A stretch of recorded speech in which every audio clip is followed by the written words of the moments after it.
The masks people wear on Halloween are meant to come off, but some masks never do.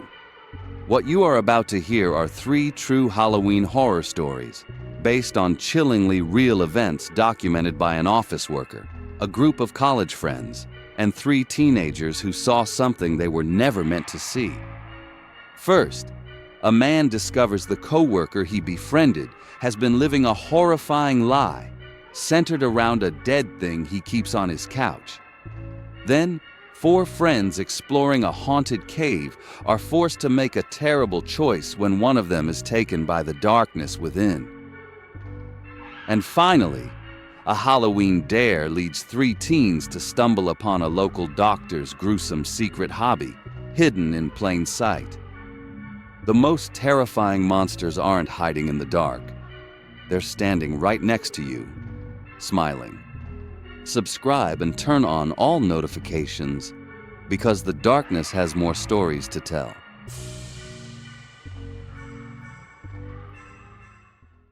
When Wilson started his new job, the first few months were a lonely blur of sterile office walls and awkward small talk. He was the new guy in a place where everyone already had their own circles. The company Halloween party was the peak of that isolation.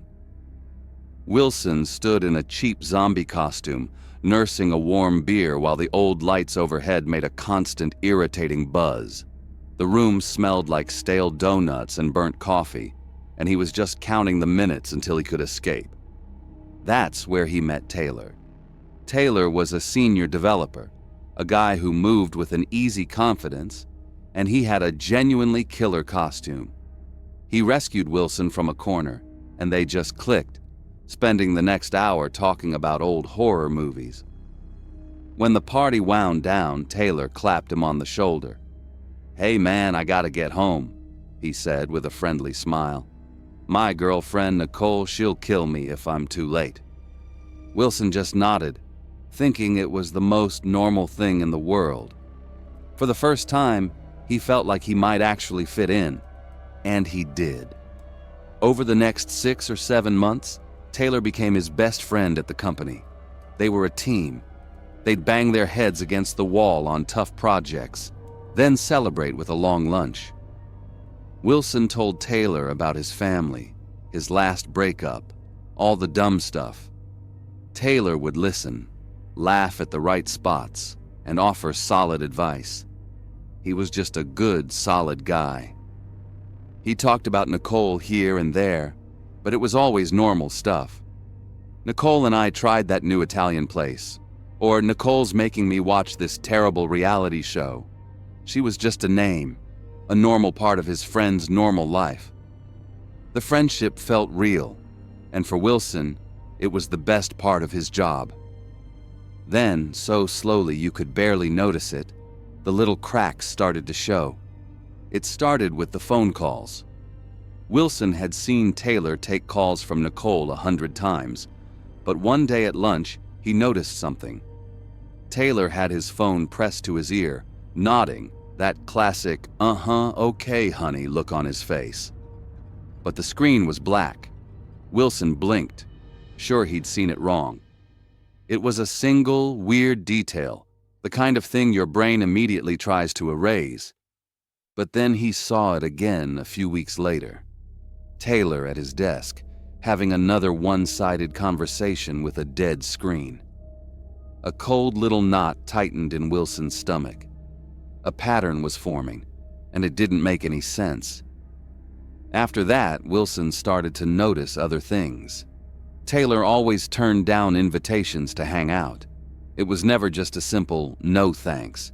It was always a specific, detailed excuse about Nicole. "She gets anxious when I'm out late," he'd say one week. "She needs me to stay in and help her with a project," he'd say the next. The stories got stranger. One day, Taylor was talking about his weekend and said, completely seriously, "Yeah, I spent most of Saturday giving Nicole a manicure and doing her hair. She likes to stay pretty." Wilson gave a tight laugh, waiting for the punchline, but Taylor just smiled fondly, like it was the most normal thing in the world. The real shift happened a few months before the next Halloween party. Taylor's car was in the shop, so Wilson gave him a ride home. The second Taylor got in the car, Wilson's nostrils were hit with a strange, sickly sweet smell. It was floral, but with a heavy chemical and metallic note underneath that made the back of his throat itch. "Whoa, man, what's that smell?" Wilson asked.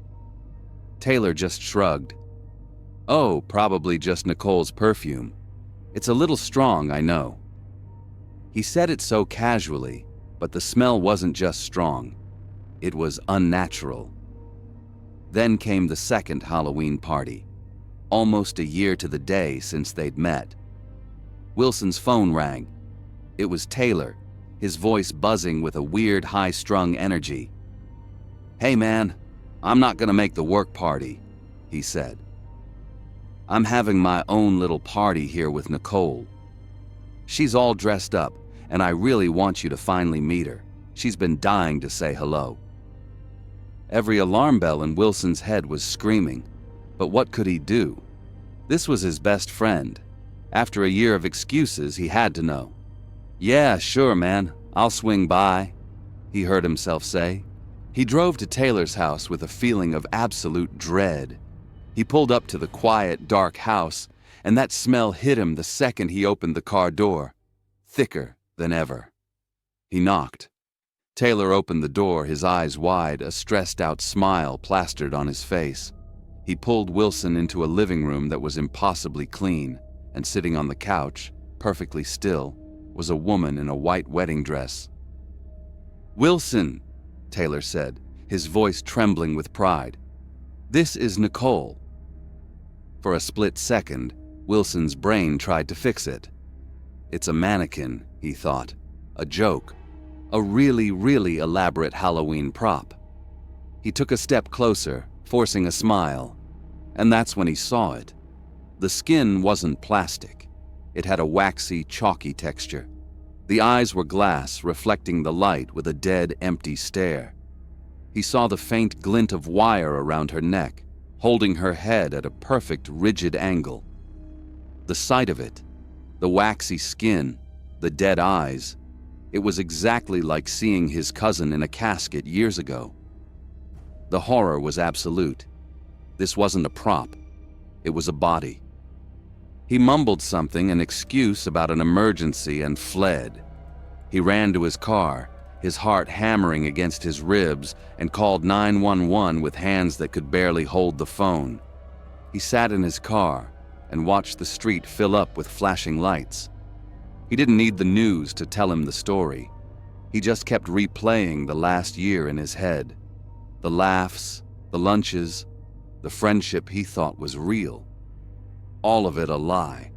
A performance for the benefit of a dead thing on a couch.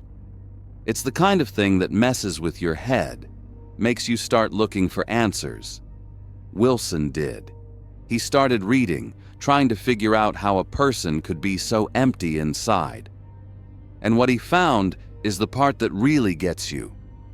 You learn that the real monsters, the full-blown psychopaths, are maybe 1 in 100. But in a place like an office, that number can be as high as 1 in 25. The part that sticks with Wilson, the part that keeps him up at night, is that some doctors think almost a third of everybody has a piece of that darkness in them. 1 in 3. It makes you look at everyone a little differently now. Taylor seemed so normal. He was a good friend. It makes you wonder about the person you share a joke with, the one you have lunch with every day. How well do you really know them? How can you ever be sure what they go home to?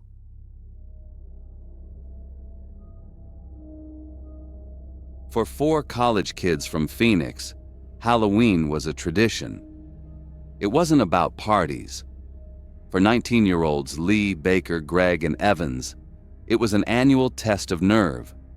Their mission was to find a place steeped in dark history and see if they could scare themselves. This year, they chose a spot they'd read about in a dusty old book, the legendary Apache Death Cave. They knew the story. In 1878, Apache warriors were trapped in the cave by their enemies. A fire was set at the entrance, and every soul inside perished. Locals claimed the place was tainted, that if you went deep enough, you could still hear strange sounds echoing from the rock. Baker, the group's self-appointed leader, had a theory. The book mentioned a hidden lower chamber where the final stand took place. Their goal was to find that chamber, to see for themselves if the legends were true. They arrived at the ghost town of Two Guns under a vast Arizona sky. The ruins of an old roadside zoo stood silently in the fading light. The wind made a low, mournful sound as it scraped over the broken buildings. They found the cave, a dark mouth in the side of a hill, and descended the rickety wooden ramp into the earth. The first thing they noticed was the cold. It was a deep, unnatural chill that had nothing to do with the night air. The second was the smell, a faint, sour odor like spoiled meat mixed with sulfur, a scent that came and went on a breeze that shouldn't exist. They pushed deeper, their flashlight beams cutting through a darkness so absolute it felt like it was pressing in on them. They were laughing and joking at first, their voices echoing unnaturally. Baker was leading the way, calling out directions, while Greg lagged behind, already unnerved by the oppressive silence. They had been walking for nearly an hour when they heard the first sound, a distant, scraping noise. It sounded like a heavy stone being dragged across the cave floor. They stopped, and the sound stopped with them. They started walking again, and after a few moments, the scraping started again. It was methodical. It felt like it was pacing them. A seed of real fear began to sprout, chilling the bravado between them. The cave was a labyrinth. The main passage branched off into smaller tunnels, forcing them to crawl and squeeze through narrow gaps. The air grew thick and hard to breathe. They started hearing whispers. They were faint, mixed with the sound of the wind, but Greg swore he heard his name called, a dry hiss from the darkness just beyond his flashlight beam. Evans felt a sudden, slick dampness on the rock wall, even though the rest of the cave had been bone dry. Every detail felt wrong. Then the breathing started. It wasn't an animal. It was a distinct rattling sound, like the last painful breaths of several dying people. It was coming from all around them. That's when the scream echoed down the passage from the darkness ahead. It was not a prank. It was a short, choked-off cry of pure animal terror. It was followed by a silence so profound it roared in their ears. In that silence, they saw it. The beam of Lee's flashlight, which had been pointed down the tunnel, suddenly jerked sideways and then went out. Not a flicker. Just gone. They were paralyzed.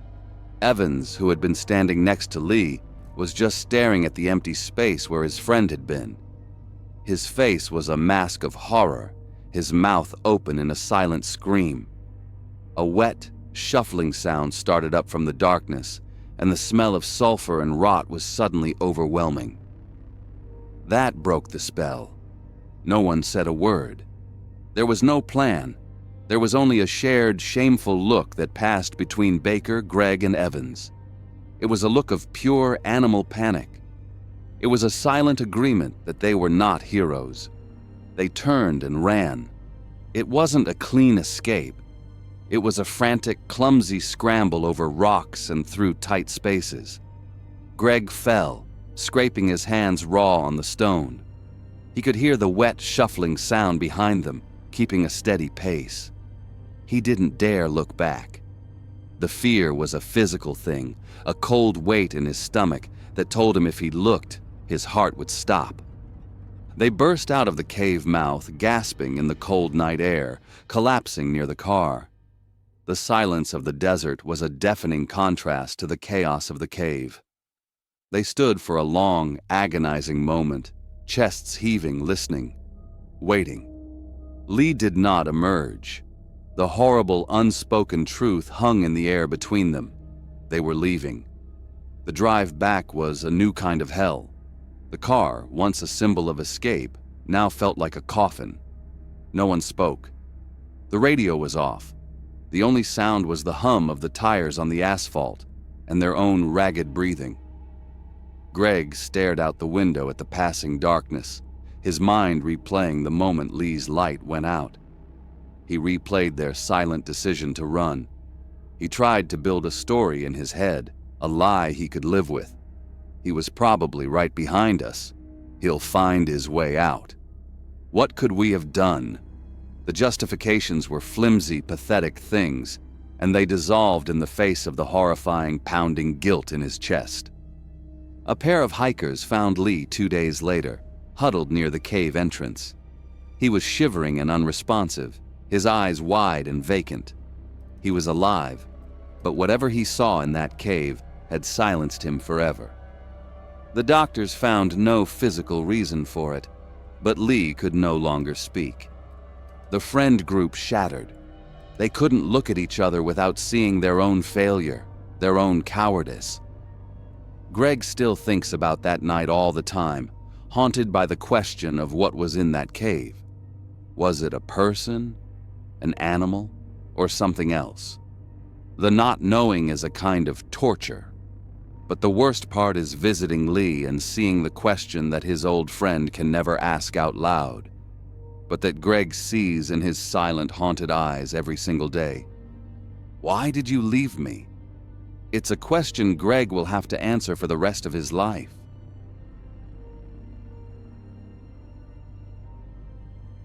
The air on Halloween back in the late 90s was a heavy thing, thick with the smell of cheap candy and bonfire smoke.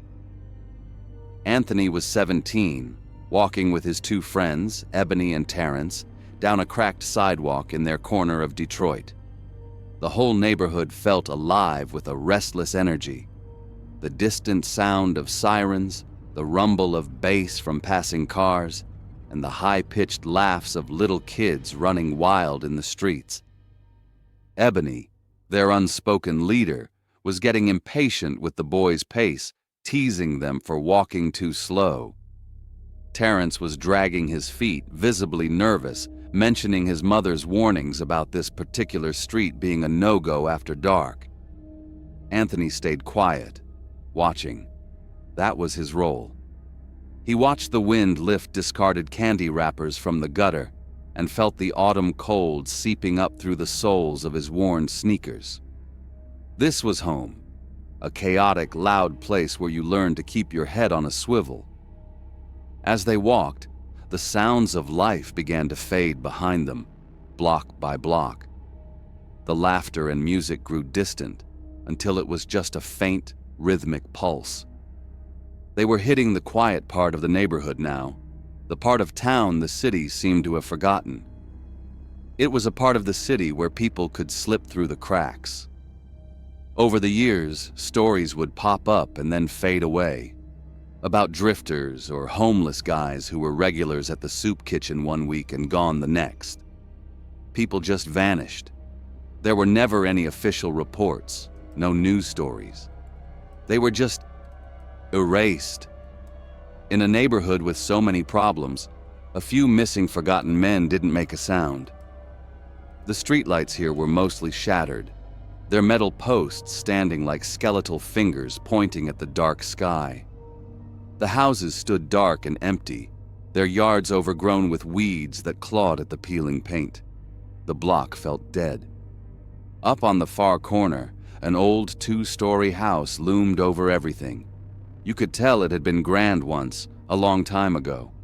Now its paint was peeling like old dead skin, and its windows were all boarded up. It looked like a skull, empty and watching. This was the target. This was Dr. Finch's house. The stories about the old man began to surface in the quiet between them. Anthony had his own memories of him. He'd seen him a few times on his block, and he remembered the man's physical presence. He was a black man, unnaturally thin, with a tall, stooped frame that looked like it could be snapped by a strong wind. His skin was the color of old parchment, dry and stretched taut over his sharp cheekbones. He wore thick, round glasses that magnified his eyes, making them look like they were floating, detached and analytical. And he was never without that small, black leather medical bag. He never looked at anyone, but Anthony always felt like the old man knew he was being watched. The dare had been Ebony's idea. Just walk up to the back of the house, touch the door, and leave. A simple test of courage against a local ghost story.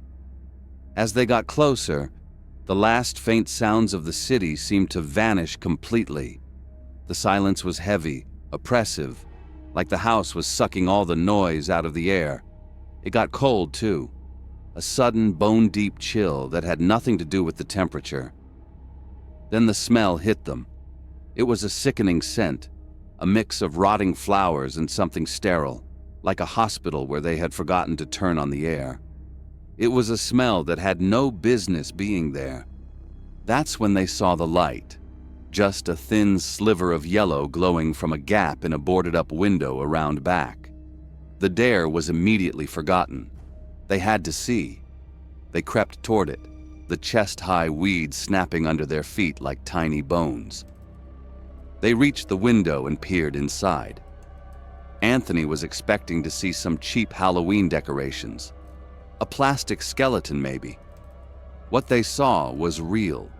A single bare bulb hung from a wire, putting a sick yellow haze on everything. Its old filament made a faint, dry, crackling sound, the only noise in the room besides a soft, rhythmic scraping, methodical and wet. A man in a stained white lab coat stood over a gurney. It was Dr. Finch. His back was to them. On the gurney lay a man they all knew, a homeless veteran everyone called Preacher. He had been missing for weeks. He wasn't moving, his hands and feet tied down. His head was turned to the side, his vacant eyes staring at the ceiling. They were completely empty, hollow things with no light or life in them at all. Anthony's heart hammered a frantic rhythm against his ribs. He wanted to scream, but his throat was locked. The doctor moved, not toward them, but to a shelf on the wall. It was lined with glass jars. Inside each one, a small, pale, fleshy object was floating in some kind of cloudy liquid. Anthony's mind screamed in protest as he saw the crude, handwritten labels on the jars. Smokey. Pop's, Preacher. His brain tried to rationalize it all away, but there wasn't one. The truth hit him like a physical blow. Those weren't just specimens. They were pieces of a human brain, and he was looking at the latest victim of the doctor's gruesome hobby. The smell, he realized now, was not of chemicals, but of human decay. It was a smell he would never forget, a sickeningly sweet odor that was already taking root deep in his mind. Terrence, pressed against the house, made a small sound, a choked gasp. The doctor froze, his hand on a jar. He tilted his head as if listening, and then he turned. It was not a sudden movement. It was slow and deliberate, as if he had known they were there the entire time. His eyes found the dark gap in the window, and a thin, tight smile pulled at the corner of his mouth. Panic exploded. The boys scrambled backward, away from the house, away from the pale, fleshy things in the jars. They didn't stop until they were back on a well-lit street, the sounds of normal Halloween fun filling the night. Ebony, trying to act tough, swore it was all just fake Halloween stuff. But she was white as a ghost, her breath coming in ragged, desperate gasps. Anthony knew better. He had seen the empty eyes of Preacher, the little piece of his mind floating in the jar. He ran home, the terror chasing him, the sounds of his frantic feet slapping against the concrete. His parents, still in their living room, smiled when they saw him. They told him it was just a bad Halloween nightmare. He ran out of the house, desperate, and tried to tell the police, but they just shook their heads and told him to go home. He was a kid in a forgotten part of town, and no one was going to listen to a story about a doctor and jars of brains. The house and its secrets were invisible to the world. Years later, Anthony is a man. He joined the military and left that neighborhood behind him, seeing things in the world that no boy from Detroit should ever have to see. He is a successful man now, far from the scared kid who once ran down that street. But every Halloween, when the familiar smell of a bonfire drifts on the cold night air, the other smell returns to him. He remembers the cold, the sickly sweetness, the vacant eyes of the man on the gurney, and the tiny, pale piece of his mind floating in a jar. The house was eventually demolished, and the lot was paved over, its sinister secrets never discovered. But Anthony knows he never truly escaped, because the real horror wasn't a ghost or a monster under the bed. The real horror was that a man of madness and science, a quiet killer, was hidden in plain sight, preying on people who were already forgotten. And that, Anthony knows, is a secret he will carry for the rest of his life.